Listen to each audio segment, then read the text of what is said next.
Hello, this video is on volumes, and we are following James Stewart's calculus textbook. This is in chapter 6, which is on applying integral calculus. So we've talked about area. The area problem, of course, generates integral calculus. And now we begin to think of it in terms of three dimensions. Volume is, of course, three-dimensional area, as it were. You know, a carpet, we might ask, well, how much carpet do we need? That's a two-dimensional kind of floor. And you're thinking area there, length times width, that sort of thing. With volume, we're trying to fill a whole room, maybe put a gas in it. And so we're three-dimensional space. Now, some volumes, of course, are fairly easy, the easy kind of volumes. And so James Stewart talks about a right cylinder. Now, a right cylinder is not a circular cylinder. A circular cylinder is a type of right cylinder where it's a circle that's going all the way up. A right cylinder basically is whatever the shape is, it's going up at right angles from the base, as it were. And so the volume of any kind of right cylinder like that, the shape I think he gives in the book is kind of flat on one side and then kind of elliptical, you know, but it's a right cylinder because everything goes up in a exact right angle to the base, whatever the shape is. Could be a triangle, and of course it could go up at right angles to the base. So the volume of any kind of right cylinder like that is going to be the area of whatever the base is, triangle, circle, you know, ellipse, you know, rectangle, whatever it is. The volume is going to be the area of the base times the height. Makes perfect sense to me. And so a right cylinder, what is the volume? Sorry, the volume of a right cylinder is going to be the area of the base, which is what, pi r squared, times the height, which is h. It makes perfect sense. Yes, of course, that's going to be the volume. A box is a rectangle, a three-dimensional rectangle is a box. We call this a parallelepiped. Again, the sides of the rectangle go up at 90-degree angles from the base. And so if the area of a rectangle is the length times the width, then the area of a rectangular parallelepiped is the length times the width times the height. These are all, again, makes perfect sense. It's very intuitive once you can picture it. Now, the volume of a sphere is not intuitive in any way, at least not to me. Maybe it is if you're a math genius, but I'm not quite a genius. It's the curse of my life. But the volume of a sphere is 4/3 pi r cubed, something you just have to memorize. I think they give it to you on the SAT, so they don't expect you to memorize it for the SAT, but it's a thing. And in fact, in this video, I'm going to show you how we can derive that. Actually, James Stewart shows us in this section how to derive this formula for the volume of a sphere just using integral calculus. Okay, so let's go ahead and dive in. So let's say we've got a shape. I tried. It's a kind of looks like a football, doesn't it? I don't know what it is. Some kind of a shape here. And so how do we find the volume of this? This is not a two-dimensional shape. This is maybe it's a football. I don't know. And so how do we find the volume of this? Well, what we're going to do is we're going to kind of go from A, you know, where it starts, to B, where it ends, and we're going to take cross sections. So, you know, I came up with a roughly circular cross section, but let's say it's not circular. It could be some strange shape. Maybe it's a star with the points on the star are different lengths. I mean, whatever it might be, the volume of this, the way we're going to find it using integral calculus is we're going to take slices of it. We're going to do cross sections of it. Like as I make this video, we've just come off of Christmas, and in the lead up to Christmas, I went to Meijer and I got some ham. And of course, they have a slicing machine, and they slice a little bit of ham, and they say, "Is this thick enough, or is this too thick?" And of course, I like little slices myself, not too little, not too big. But and so what we do is we slice it. We do cut. This is the way integral calculus works, right?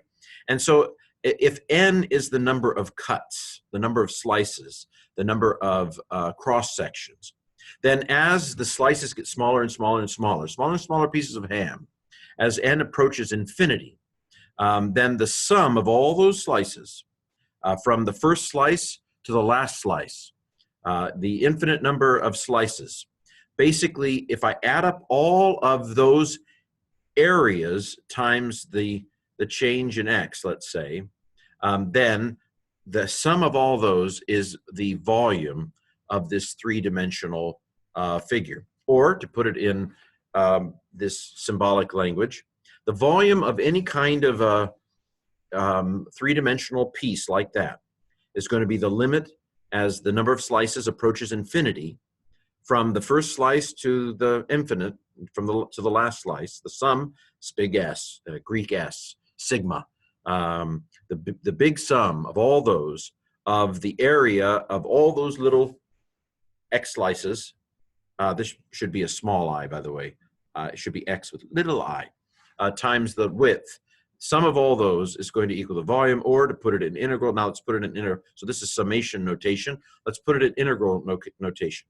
That the integral from the starting point to the end point, so from A to B, of the area times the infinitesimal little slice, that's going to be the volume of a three-dimensional piece like that.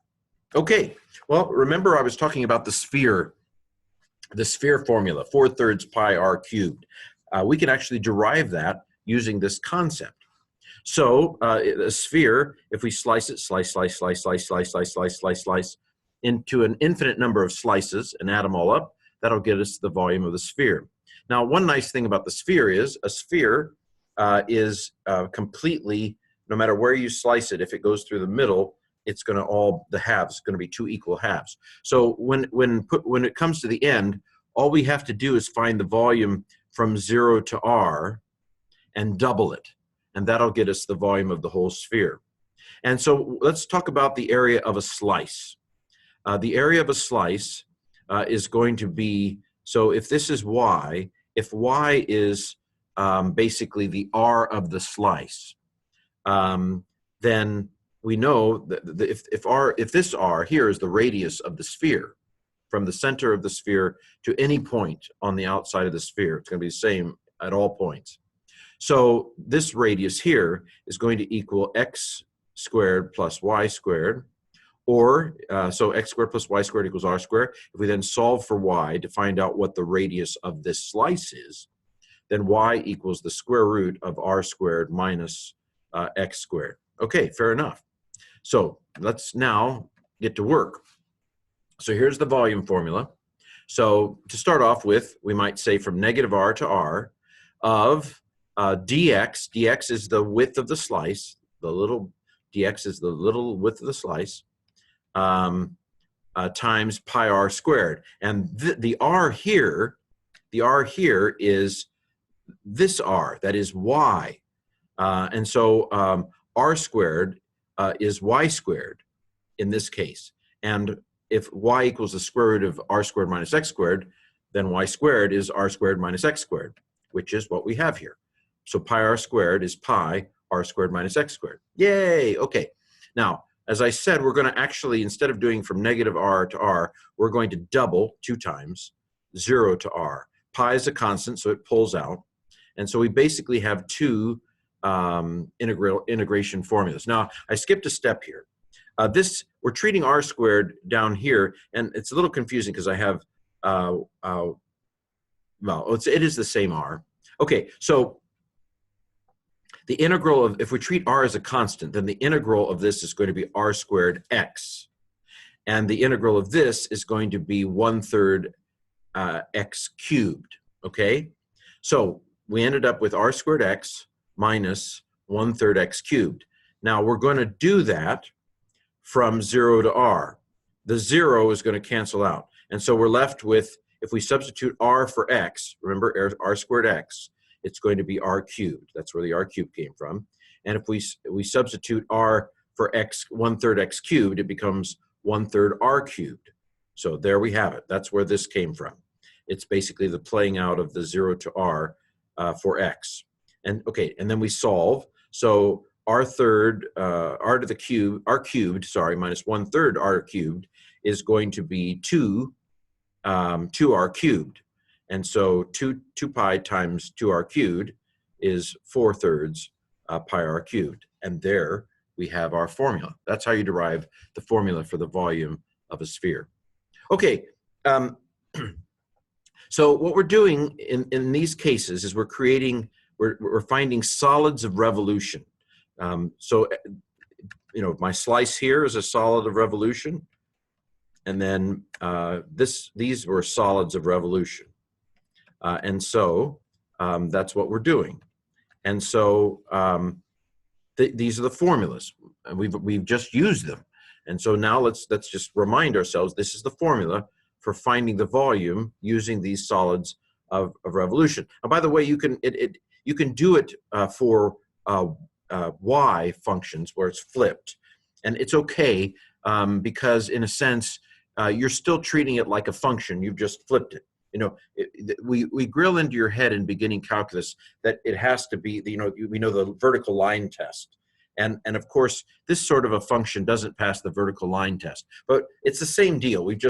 It's just like we're rotating and doing the same thing. So it still works, even though I know we told you at the beginning of calculus, no, you can't, the line can't go through more than one point. Okay, so it still works. Now, the last part of this section has to do with where you have kind of the subtraction of two functions. You get these kinds of questions on the calculus AP test, and take a little practice, I think. So let's say you've got a function y equals x, which is kind of the 45-degree angle line, and then let's say you've got the function y equals x squared.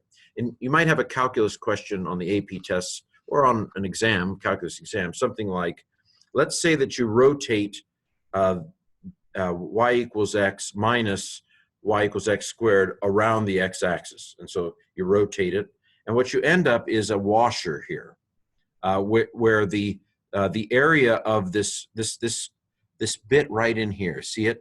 The between bit in 3 dimensions. And if they ask you, well, what's the area of that subtracted bit? It's basically going to be, this is my own language, outer, inner. And so pi r squared for the outer circle, and then pi r squared for the inner circle. Okay? Because there's going to be washers all throughout here. You're going to have the cone that comes from rotating the y equals x around the x-axis, and then you're going to have the cone from rotating the y equals x squared. It's not even a cone. It's a massive thing around the x-axis. Okay, so how are we going to find what the total volume of this area is? Well, we're going to have this cross-section of a washer. That's the outer ring minus the inner ring, rotated about the x-axis of these two functions. Now, I made a slight mistake here. The pi is not squared. It's pi parentheses x squared. So if I want to know what is the area of the outer part of the washer, it's basically going to be pi r squared, where r equals x. So pi x squared. That's the area of the outer part of the ring. And then the inner ring is pi r squared of this one. So it's going to be pi x squared squared. And if you subtract those two, it's going to give you what this middle bit is here. So let's go from 0 to 1. Let's just say that this is 1, 1. That's the parameters of the problem. So we're going from 0 to 1 of pi x squared, the outer part of the washer, minus pi x squared squared, the inner part of the washer. So now we just do some algebra, right? So this is x squared squared is x to the 4th, right? So we factor out the pi, then we have x squared minus x to the 4th. Great. And now we go from 0 to 1. So the integral of this one is going to be 1/3 pi I'm sorry, 1/3 x cubed, which is this. And then this one's going to be 1/5 x to the 5th, which is this here. And so we're going from 0 to 1. The 0 disappears in both cases. And so we're left with the 1, 1/3, and the 1, 1/5. Subtract those two. The common denominator is 15. This is going to be 5/15, and this is going to be 3/15. 5 minus 3 is 2, times pi is 2 pi over 15, and voila, that is the answer. 2 pi over 15 is the area of this area of this subtracted from this, rotated around the x-axis. Well, there you have it. A little bit on volume. I think unless you're just a genius, it's going to take a little practice to get this, but it can be done. I believe in you, kind of. Actually, I don't even know who you are. Let's meet, and I'll tell you whether I believe in you. Okay, have a good day.